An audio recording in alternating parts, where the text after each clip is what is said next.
Hello दोस्तों, स्वागत है आपका स्टडी आईक्यू में। आज हम लोग बात करने वाले हैं एक बहुत ही इंटरेस्टिंग न्यूज के बारे में, the great water wall of China. यहाँ पे हम लोग बात करेंगे चाइना के थ्री गॉर्जस डैम के बारे में, और जो हाल ही में बारिश हुई जुलाई में, उससे इस थ्री गॉर्जस डैम के ऊपर बहुत ज्यादा लोड आया है। और बहुत सारे एक्सपर्ट्स ये कह रहे हैं कि चाइना में एक फ्लड का सिचुएशन हो चुका है। चाइना में 400 से ज्यादा नदियों में फ्लड अलर्ट ऑलरेडी जारी किया जा चुका है। तो आज के लिए मैं हूं आपका दोस्त और होस्ट राहुल सायगांवकर। अगर आप मुझे फॉलो करना चाहते हैं, you can follow me on Instagram and Facebook, Rahul Sai 222 पे। उसी नाम से मेरा टेलीग्राम चैनल भी रन हो रहा है, वहां पे आपको इसकी पीडीएफ मिल जाएंगी और वहां पे और भी काफी इंफॉर्मेशन मिलेगी। मंडे से मैं हर दिन 2 एमसीक्यूज पोस्ट करने वाला हूं इस टेलीग्राम चैनल पे, जो प्रीलिम्स 2020 के लिए काफी यूजफुल रहेंगे। इसी के साथ स्टडी आईक्यू आपके लिए लाया है 5% discount on all the smart courses. For more information please download the study IQ app from Google play store. तो चलिए बात करते हैं इस न्यूज के बारे में। ये न्यूज है फ्लड इन चाइना के बारे में। There is a possibility that China में फ्लड हो सकता है। इस बार का जो ईस्ट एशियन मानसून हुआ है, जो जून जुलाई में बहुत बारिश हुई है, इंडिया में भी हुई है, चाइना में भी भारी बारिश हुई है। China is pummelled with rain. जुलाई में चाइना में ऑलरेडी 433 नदियों में फ्लड का अलर्ट जारी कर चुका गया है। हजारों लोग बेघर हो चुके हैं, बिजनेस लोगों के ठप हो चुके हैं। Millions of people are on the verge of becoming homeless. In fact China बहुत से नदियों पे अलर्ट जारी कर चुका है फ्लड का, और China has assumed on the war footing preparations for flooding in the Yangtze river basin. तो हम लोग बात करने वाले यहाँ पे यांगत्से रिवर बेसिन के। यांगत्से एक चाइना का रिवर है। It is Asia's longest river and the third longest river in the world. It's a factual information for you. The length of Yangtze river is close to 6000 kilometres. और ये कहा जाता है कि अभी जो कंटिन्यूसली बारिश हो रही है, उससे water level in the Three Gorges Dam which is on the Yangtze river, उसका स्तर काफी बढ़ रहा है। It is reaching alarmingly. In fact जुलाई में एक पर्टिकुलर डेट पे वो फ्लड लेवल के ऊपर भी चला गया था। तो let's talk about the flood history of China.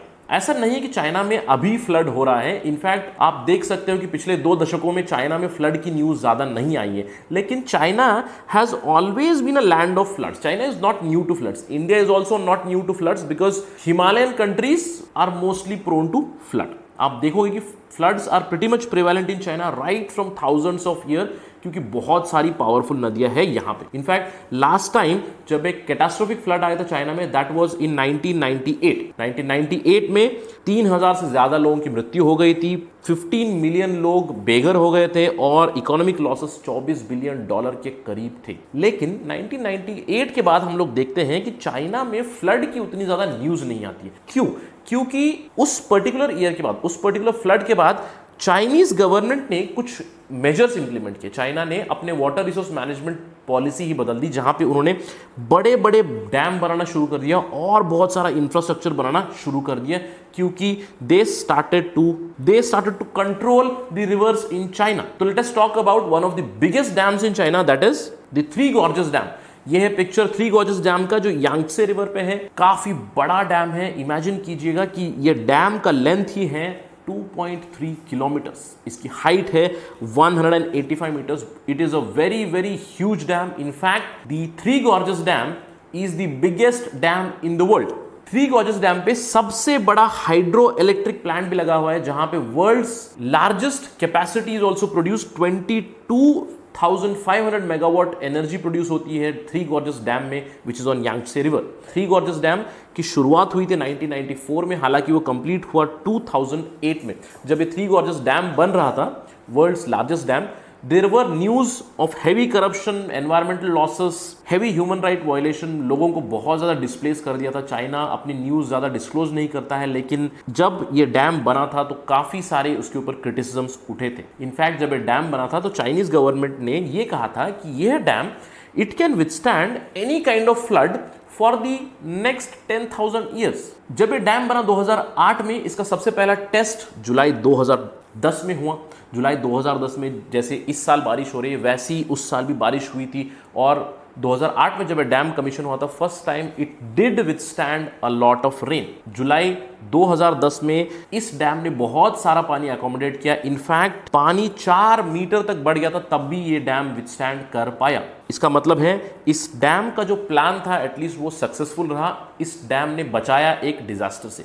लेकिन एक्सपर्ट्स कहते हैं कि अभी 2020 में इस डैम का रियल टेस्टिंग हो रहा है। सिर्फ एक दशक में ये कहते हैं कि डैम वीक हो चुका है, जहां पे पहले चाइनीज एडमिनिस्ट्रेशन ने कहा कि ये डैम 10,000 साल तक फ्लड से बचा सकता है, फिर उन्होंने कहा कि 1000 साल तक बचा सकता है, फिर उन्होंने कहा कि 500 साल तक बचा सकता है, लेकिन केवल 10 सालों में इस डैम की कैपेसिटी काफी डाउन हो चुकी है।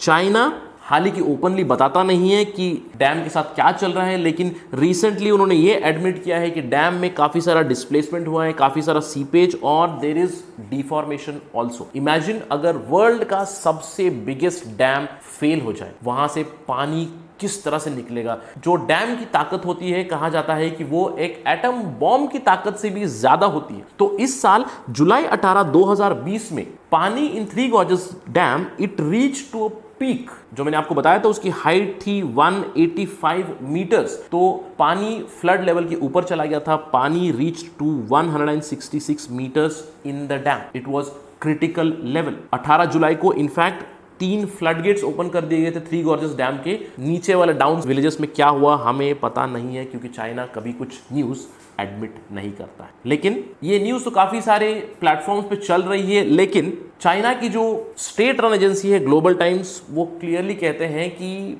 मिस इन्फॉर्मेशन है। Entire discussion about the Three Gorges dam is a defamation policy. उन्होंने कहा है कि लेटेस्ट राउंड ऑफ डिफेमेशन चल रहा है थ्री गॉर्जेस डैम के खिलाफ। डिफेमेशन पहले भी चला था regarding human rights violation, regarding environmental loss etcetera, और ये फिर उसको डिफेम कर रहे हैं। वो कहते हैं कि लोगों को इस डैम के बारे में बेसिक नॉलेज नहीं है।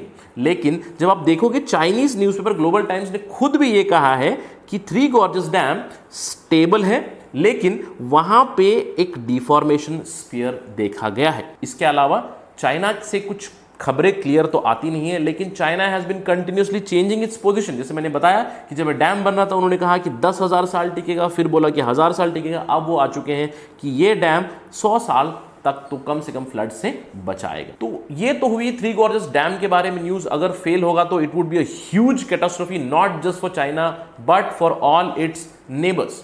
इससे हमें एक सीख लेनी चाहिए। The entire world has a big lesson from the Three Gorges Dam case study of China. It is a huge case study for all of us. What we need to understand कि rivers को हमें manage करना चाहिए, reverse को कभी control नहीं कर सकते। River is something which is very natural.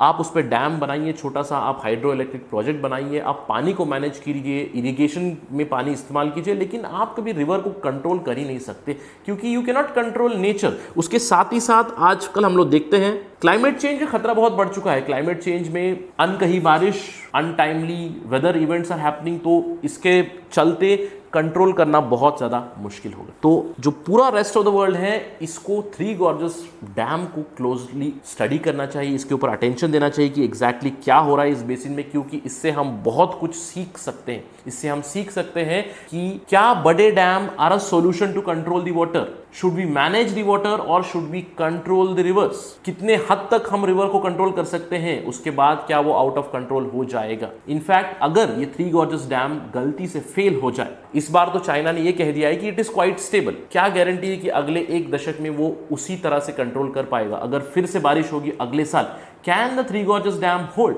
If not, then who is the biggest sufferer? Biggest sufferer is China, but China is a communist state, जहां पे लोगों के पास ज्यादा राइट नहीं है। वो इनफैक्ट अपने न्यूज भी बाहर नहीं डालते हैं। वहां पे कितना नुकसान हुआ ये हमें कुछ नहीं पता चल सकता, लेकिन सबसे बड़ा नुकसान होगा किसको?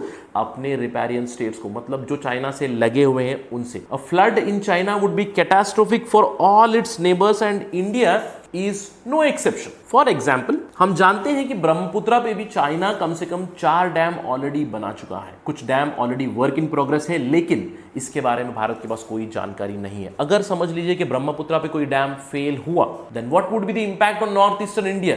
सो the biggest sufferers are the neighboring states. So this is a huge case study for the entire world. The world has to learn from this and we need to understand that we cannot control nature. हम लोग क्या कर सकते हैं? हम लोग सिर्फ reverse को मैनेज कर सकते हैं, हम लोग कंट्रोल नहीं कर सकते। आशा करता हूं कि ये वीडियो आपके लिए यूजफुल रहा है। धन्यवाद। जय हिंद।